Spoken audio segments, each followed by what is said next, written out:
Hello all welcome back to Yashaswini Vamshika cooking and tips channel.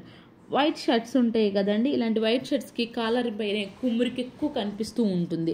అంటే అలా washing మిషన్లో వేయాలన్నా కానీ ఆ మురికి పోనే పోదు. అంటే అలా బ్రష్ పెట్టి కొట్టాలన్నా కానీ టైం ఎక్కువ పడుతుంది, లేదంటే ఎక్కువ రబ్ అయిపోతుంది. కొత్త షర్ట్స్ ముఖ్యంగా చిరిగిపోయే ఛాన్స్ అయితే ఉంటాయి కదండి. అలాంటప్పుడు డైరెక్ట్గా మీరు వాషింగ్ మిషన్లో వేసినా కానీ ఈజీగా మనకి మురికి పోవాలి, బట్టలు బ్రష్ అనేది కొంచెం కూడా పెట్టకుండా మురికి త్వరగా పోవాలి అనుకునే వాళ్ళు ఎవరన్నా కొంచెం షాంపూ ఉంటుంది కదండి, షాంపూ ఒకసారి అప్లై చేస్తే ఆ తర్వాత వాషింగ్ మిషన్లో వేసేసాము అనుకోండి, కాళ్ళలో కూడా మురికి అనేది ఈజీగా అయితే పోతుంది. అండ్ నెక్స్ట్ టిప్ వచ్చేసి పూరి చేసుకున్నప్పుడు ఏంటంటే కొంచెం ఎక్కువ ఆయిల్ పీలుస్తుంది అనుకునే వాళ్ళు ఎవరైనా ఉన్నారా అని అనుకుంటే మాత్రం పూరి చేసేసి ఈ విధంగా 20 minutes లేదంటే హాఫ్ అన్ అవర్ పాటు ఫ్రిడ్జ్లో కనుక పెట్టేసాము అనుకోండి, మనకి ఎక్కువ ఆయిల్ అనేది పూరికి పీల్చకుండా అయితే ఉంటుంది. అండ్ నెక్స్ట్ టిప్ వచ్చేసి టిష్యూ రోలర్స్ ఉంటాయి కదండి, టిష్యూస్ అంతా అయిపోతే టిష్యూ రోలర్స్ని ఎప్పుడు ఎలా యూజ్ చేయాలో చూద్దామండి. హెయిర్ బ్యాండ్స్ ఉంటాయి కదా, ఎక్కువ హెయిర్ బ్యాండ్స్ కనుక ఉన్నాయి అనుకోండి, లేదంటే బ్యాంగిల్స్ అయినా కానివ్వండి, ఎక్కడ పడితే అక్కడ పడేస్తూ ఉంటారు కదా, అలా కాకుండా ఈ విధంగా హెయిర్ బ్యాండ్స్ కనుక పెట్టేసాము అనుకోండి, ఎక్కువని మనకి ఈజీగా కనిపిస్తే ఎక్కడ పడితే అక్కడ పిల్లలు పడేసే వాళ్ళకి సింపుల్ ట్రిక్ అయితే సూపర్గా అయితే ఉపయోగపడుతుంది. ఇటు సైడ్ ఏంటి అంటే ఒక సైడ్ అయితే నేను హెయిర్ బ్యాండ్స్ పెట్టేస్తే ఇంకో సైడ్ టిక్ టాక్స్ అయితే పెట్టేశాను. ఐ హోప్ ఈ టిప్ అయితే నచ్చిందని అనుకుంటే, నచ్చితే కనుక ప్లీజ్ అండి ఒక లైక్ చేసి నా ఛానల్ సపోర్ట్ చేయండి. అండ్ నెక్స్ట్ టిప్ వచ్చేసి వెదర్ అనేది కొంచెం కొన్నిసార్లు వేడిగా ఉంటుంది, కొన్నిసార్లు వర్షం పడుతూ ఉంటుంది కదా, దీనివల్ల ఏంటి అంటే పిల్లల్లో కానివ్వండి పెద్దల్లో కానివ్వండి జలుబులు ఎక్కువైపు ముఖ్యంగా దగ్గు విపరీతంగా వస్తూ ఉంటుంది. కనీసం ఊపిరి ఆడినంత దగ్గు వస్తూ ఉంటుంది.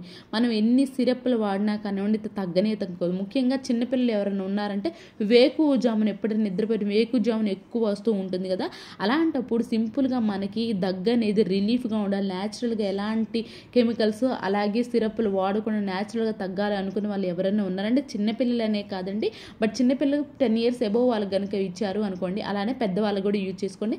చిన్నపిల్లలు 10 సంవత్సరాల లోపు వాళ్ళు ఏంటంటే ఇది మింగే ఛాన్స్ అయితే ఉంటుంది కాబట్టి 10 years అబోవ్ వాళ్ళకి ఇది కనుక ఇచ్చాము అనుకోండి, ఆ కాఫ్ ఏదైతే బీభత్సంగా వస్తూ ఉంటుందో కాఫ్ అనేది కంట్రోల్ అవుతుందండి. దానికోసం చాలా కొంచెం అల్లం ముక్కు ఉంటుంది కదా, అల్లం ముక్కును వేడి చేసేసేయండి. చాలా కొంచెం చాకు కొంచెం ఈ విధంగా సైడ్ని ఎడ్జ్ ఏదైతే ఉంటుందో గుచ్చేసేసి చాకుకు జస్ట్ వేడి చేసిన, ఎక్కువసేపు మాడించాల్సిన అవసరం లేదండి. జస్ట్ మీకు ఆ పచ్చిదనం ఏదైతే ఉందో ఆ పచ్చిదనం పోయే వరకు వేడి చేసేసేయండి. కొంచెం చల్లారిన తర్వాత పిల్లలకి బుగ్గలో ఒక సైడ్కి పెట్టేశారు, పిల్లలైనా కానివ్వండి పెద్దలైనా కానీ కాఫ్ ఎక్కువగా వచ్చే వాళ్ళకండి ఈ టిప్పు. అది సైడ్కి పెట్టేసి ఆ వచ్చే జ్యూస్ ఏదైతుందో అది మింగేస్తూనే హాఫ్ అన్ అవర్ పాటు అలాగే బుగ్గల్లో ఉంచుకొని ఆ జ్యూస్ మింగేస్తూ ఉన్నారా అనుకోండి, కాఫ్ ఏదైతుందో ఆ కాఫ్ మీకు ఖచ్చితమైన రిలీఫ్ అయితే ఉంటుందండి. చంటి పిల్లలకి ఎందుకు వద్దు అంటున్నాను అంటే వాళ్ళు గబక్కన అల్లం ముక్క మింగే ఛాన్స్ అయితే ఉన్నాయి. పెద్దవాళ్ళు 10 years అబోవ్ వాళ్ళు ఏంటంటే ఇది సైడ్న బుగ్గను పెట్టేసుకొని మింగేస్తున్నారు అనుకో, ఆ జ్యూస్ అనేది వాళ్ళకి కాఫ్ నుంచి ఖచ్చితమైన రిజల్ట్ అయితే హాఫ్ అన్ అవర్ తర్వాత అల్లం ముక్క తీసేసి పడేసుకోవచ్చు. అండ్ నెక్స్ట్ టిప్ వచ్చేసి క్యాబేజీ ఉంటుంది కదండి, క్యాబేజీ మనకి ఏంటంటే తీసుకొచ్చినప్పుడు బాగా ఫ్రెష్గానే ఉంటుంది, కొన్ని డేస్ అయిన తర్వాత కొంచెం వడిలిపోయినట్లు అనిపిస్తుంది, ముఖ్యంగా పై లేయర్ అనేది. అలా మనకి క్యాబేజ్ అనేది పై లేయర్ కూడా వడిలిపోకుండా మంచిగా ఉండాలి అని అనుకుంటే మాత్రం, ఎప్పటికీ ఫ్రెష్గా ఉండాలి అనుకుంటే మాత్రం కొంచెం మేము ఏదైతే మనం నూనె వంటల్లో వాడుతూ ఉంటామో అది కొంచెం అరచేతిలో తీసేసుకొని ఈ విధంగా కొంచెం అంతటికి పట్టించేసి లేయర్ పై లేయర్ ఏదైతే అంతటికి పట్టించేసేసి మన పేపర్ది ఉంటుంది కదండి పేపర్ బ్యాగ్ లేదంటారా, ఇలాంటి బ్యాగ్స్ అయితే కవర్స్ అయితే ఇప్పుడు ప్రస్తుతానికి అవైలబుల్లో ఉంటున్నాయి కదా, వీటిలో కనుక పెట్టేసి ఉంచుకున్నామే అనుకోండి, ఎన్ని డేస్ అయినా సరే కానీ మనకి క్యాబేజ్ అనేది పై లేయర్ అనేది వదిలిపోకుండా అయితే ఉంటుంది. ఐ హోప్ టిప్ అయితే నచ్చిందని, నచ్చితే దానికి ఏది మీకు బాగా నచ్చింది అనేది కూడా కమెంట్ బాక్స్లో కమెంట్ చేయండి. అండ్ నెక్స్ట్ టిప్ వచ్చేసి పూజ గదిలో ఇలాంటి ఆయిల్ బాటిల్స్ వాడుతూ ఉంటాం కదండి, అయితే కొన్నిసార్లు ఏమవుతుందంటే లీక్ మనం వంచినప్పుడు ఆ సైడ్కి ఏదైతే ఉన్నో సైడ్ కొంచెం కనుక కింద వచ్చింది అనుకోండి, ఆ ప్లేస్ అంతా కూడా మనకి కింద అంతా ఆయిల్గా ఉంటుంది, మనం పట్టుకోవాలి అన్నా కూడా జిడ్డుగా ఉంటుంది బాటిల్ అంతా కూడా. అలా మనకి జిడ్డు లేకుండా ఉండాలి, ఆయిల్ బాటిల్ నీట్గా ఉండాలి అనుకున్న వాళ్ళు ఎవరన్నా ఉన్నారంటే కొంచెం ఆ సైడ్కి కొంచెం లీక్ అవుతుంది అన్నప్పుడు హెయిర్ బ్యాండ్ ఉంటుంది కదండి, హెయిర్ బ్యాండ్ కనుక పెట్టేసామనుకోండి కొంచెం లీక్ అయినా కానీ హెయిర్ బ్యాండ్ అబ్జర్వ్ చేస్తుంది కానీ బాటిల్ కింద వరకు రాకుండా ఉంటుంది, ఆ ప్లేస్ అంతా కూడా నీట్గా అయితే ఉంటుంది. నెక్స్ట్ టిప్ వచ్చేసి స్టీల్ స్క్రబ్బర్ ఉంటుంది కదండి, ఎప్పుడైనా సరే గిన్నెలు క్లీన్ చేసుకునేటప్పుడు సింక్కి అన్నం ఎక్కువ ఫుడ్ పార్టికల్స్ కనుక ఉన్నాయి అనుకోండి, వాటర్ పోయాలి అనుకోండి, ఈ విధంగా మనం పాత స్టీల్ స్క్రబ్బర్ పెట్టేసేసి ఆ తర్వాత వాటర్ పంపేసాము అనుకోండి, ఆ ఫుడ్ పార్టికల్స్ ఏవైతున్నా స్టీల్ స్క్రబ్బర్ పైన ఉండిపోతాయండి. ఎవరికైనా సన్న నెట్టిడ్ ఉంటుంది కదా, నెట్టిడిది కనుక సింకులో మీకు లేదు అనుకోండి, ఈ విధంగా స్టీల్ స్క్రబ్బర్ పెట్టేస్తే ప్రస్తుతానికి గిన్నెలు కడుక్కొని ఆ తర్వాత స్టీల్ స్క్రబ్బర్ కూడా క్లీన్ చేసుకోవచ్చు అని. ఎప్పుడైనా ఫుడ్ పార్టికల్స్ ఎక్కువగా ఉన్నాయి మనకు నెట్ లేదు అనుకున్నప్పుడు సింపుల్గా ఈ విధంగా అయితే ట్రై చేయండి. మన గిన్నెలతో కడిగేసుకున్న తర్వాత మళ్ళీ నీట్గా అయితే ఆ స్టీల్ స్క్రబ్బర్ని యూజ్ చేసుకోవచ్చు. ఐ హోప్ ఇలాంటి టిప్స్ ట్రిక్స్ మన ఛానల్లో చాలా ఉన్నాయని ఒకసారి ప్రీవియస్ వీడియోస్లోకి వెళ్ళండి. ఇది సూపర్ సూపర్ యూస్ఫుల్ టిప్ అండి. ఇలా వదిలేయడం వల్ల ఏంటంటే మన షింక్ అనేది బ్లాకేజ్ అవుతూ ఉంటుంది, ఫుడ్ పార్టికల్స్ పడి. అలాంటప్పుడు ఈ విధంగా అయితే ట్రై చేయండి. అండ్ నెక్స్ట్ టిప్ వచ్చేసి ఐబ్రోస్ వచ్చేసి మనకి థిక్గా ఉండాలి, మంచి బ్లాక్ కలర్లో ఉండాలి అనుకున్న వాళ్ళు ఎవరైనా ఉన్నారంటే సింపుల్గా న్యాచురల్గా ఈ విధంగా అయితే చేసుకోండి. ఇంట్లోనే మనకి రూపాయి ఖర్చు లేకుండా ఉండాలని, ఎటువంటి కెమికల్ వాడకుండా మనకి ఐబ్రోస్ అనేవి థిక్గా ఉండాలి, బ్లాక్గా ఉండాలి అనుకున్న వాళ్ళు ఈ విధంగా అయితే ట్రై చేయండి. ఖచ్చితమైన రిజల్ట్ అయితే ఉంటుంది. దానికోసం ఆముదం ఉంటుంది కదండి, ఆముదాన్ని ఒక ఫుల్ స్పూన్ అయితే తీసేసుకున్నాను.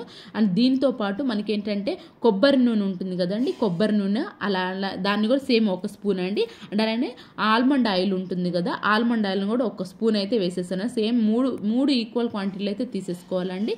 మూడింటిని బాగా కలిపేసేసేయండి. మూడు బాగా కలిపేసుకొని ఒక చిన్న బాక్స్లో వ్యాజిలిన్ ఏదైనా ఉంది అనుకోండి, పాతది వ్యాజిలిన్ దానిలో వేసేసుకొని నైట్ పడుకునే ముందు హాఫ్ అన్ అవర్ ముందు ఒక 20 టైమ్స్ అయితే ఐబ్రోస్కి మసాజ్ అయితే చేసేసింది. ఇలా 6 months కనుక చేసేసారు అనుకోండి, మీకు ఖచ్చితమైన రిజల్ట్ అయితే ఉంటుందండి. న్యాచురల్గా మనకి ఐబ్రోస్ అనేది థిక్గా ఉండాలి, ఎట్ ద సేమ్ టైం మనకి మంచి గ్రోత్గా ఉండాలి. ఆడపిల్లల ప్రతి ఒక్కరికి కూడా ఐబ్రోస్ కళ్ళు మెయిన్ అందం కదండి ఫేస్లో వచ్చేసేసి. అలాంటప్పుడు మీకు కొంచెం పల్చగా ఉన్నా, లేదంటే గ్రోత్ ఎక్కువ కావాలన్నా, లేదు అంటారా కొంచెం బ్లాక్ ఎక్కువగా కావాలనుకునే వాళ్ళు ఎవరైనా ఉన్నారంటే న్యాచురల్గా ఎలాంటి ట్రీట్మెంట్స్ అవసరం లేకుండా ఈ విధంగా అయితే ట్రై చేయండి, మీకు ఖచ్చితమైన రిజల్ట్ అయితే ఉంటుంది. అండ్ నెక్స్ట్ టిప్ వచ్చేసి కొబ్బరి పీచు ఉంటుంది కదండి, కొబ్బరికాయ కొట్టుకున్న తర్వాత కొబ్బరి పీచుని ఎలా రియూజ్ చేయాలో చూద్దామండి. ఇప్పుడు వచ్చేసి దానికోసం కొబ్బరి పీచుని అయితే తీసేసుకొని ఎక్స్ట్రా ఏదైతుందో దాన్ని పడేసేస్తానండి. దువ్వెంతో కనుక వెళ్ళి దువ్వాను అనుకోండి, ఆ లోపల పౌడర్ ఏదైతుందో ఈజీగా అయితే వచ్చేస్తుంది. ఆ తర్వాత మనకి ఐస్ స్టిక్ ఉంటుంది కదండి, ఐస్ స్టిక్స్కి పెట్టేసేసి యూజ్ అంతా రబ్బర్ బ్యాండేజ్ అయితే పెట్టేసేస్తాను. దీనికి సైడ్ నాకు కొంచెం ఎగుడు దిగుడుగా ఉంది కాబట్టి కొంచెం ఈవెన్ చేయడానికి కొంచెం మీరు కట్ చేసుకోవద్దండి. మనం దోశలు కానివ్వండి, చపాతీ కానీ వేసుకునేటప్పుడు ఆయిల్ ఎక్కువగా పడుతూ ఉంటుంది స్పూన్తో తీసుకున్నప్పుడు. అలా కాకుండా సింపుల్గా మనకి ఆయిల్ తక్కువ పట్టాలి, అండ్ అలానే మనకి నీట్గా ఇంట్లో వాటితోనే చేసుకోవాలనుకున్నప్పుడు ఈ విధంగా అయితే ట్రై చేయండి. అండ్ నెక్స్ట్ టిప్ వచ్చేసి శనగలు కానివ్వండి, లేదు అంటారు ఏదైనా పల్సెస్ ఏమైనా ఇంట్లో కనుక ఉన్నాయి అనుకోండి, ఎక్కువ రోజులు కనుక ఉండాలి అనుకోండి ఫ్రిడ్జ్లో పెట్టకుండానే, దానికి నువ్వుల నూనె ఉంటుంది కదండి, నువ్వుల నూనె కొంచెం అప్లై చేసేసి బాగా పట్టించేసి ప్రతి ఒక్క గింజకి పట్టేలాగా బాగా కలిపేసేసి ఆ తర్వాత ఎండలో పెట్టేసి డైరెక్ట్గా మీరు విడిగా పెట్టుకున్నా కానివ్వండి, ఫ్రిడ్జ్లో లేకపోయినా కానీ సంవత్సరం అయినా సరే కానివ్వండి, మనకి పురుగు పట్టడం అనేది జరగదు. అండ్ నెక్స్ట్ వచ్చి ఇలాంటి స్పాంజ్ కనుక ఉంది అనుకోండి, దీనిపైన కొంచెం అంటే కొంచెము కంఫర్ట్ ఉంటుంది కదండి, కంఫర్ట్ వేసేసి షింక్ దగ్గర కానివ్వండి, లేదంటే బాత్రూమ్ దగ్గర కానివ్వండి, కొంచెం మనకి బ్యాడ్ స్మెల్ వస్తూ ఉంది అనుకోండి, కొంచెం వేసేసి కనుక పెట్టేసాము అనుకోండి, దీన్ని 2-3 డేస్కి ఒకసారి కొంచెం వాటర్ దీనిపైన స్ప్రే చేస్తూ ఉన్నామే అనుకోండి, మనకి ఆ స్మెల్ మనకి ఆ షింక్ దగ్గర నుంచి బాత్రూంలో కొంతమంది షింక్ ఉంటుంది కదండి, బాత్రూంలో షింక్ దగ్గర కానివ్వండి, లేదంటే కొంచెం హాల్లో ఉన్న షింక్లో కనుక బ్యాడ్ స్మెల్ వస్తూ ఉన్నప్పుడు ఈ విధంగా షింక్ దగ్గర కనుక కంఫర్ట్ వేసి పెట్టామంటే 2-3 డేస్ ఒకసారి కదిలిస్తుంటే స్మెల్ అనేది లేకుండా అయితే ఉంటుంది. ఇవేనండి ఈరోజు టిప్స్ ట్రిక్స్. యూస్ఫుల్గా అనిపించుంటే మాత్రం ఈ టిప్స్ అన్ని ఒకసారి ట్రై చేయండి. ఏది మీకు బాగా నచ్చింది అనేది కూడా కామెంట్ బాక్స్లో కామెంట్ చేయండి, లైక్ చేయండి, షేర్ చేయండి, సబ్స్క్రైబ్ చేసుకోవడం మాత్రం అసలు మర్చిపోకండి. రేపటి వీడియోలో మంచి టిప్స్ మళ్ళీ మీ ముందుకు వస్తాను. అంతవరకు మీ అందరూ అయితే హ్యాపీగా ఉన్న హార్ట్ఫుల్గా అయితే కోరుకుంటాను. Thank you so much for watching.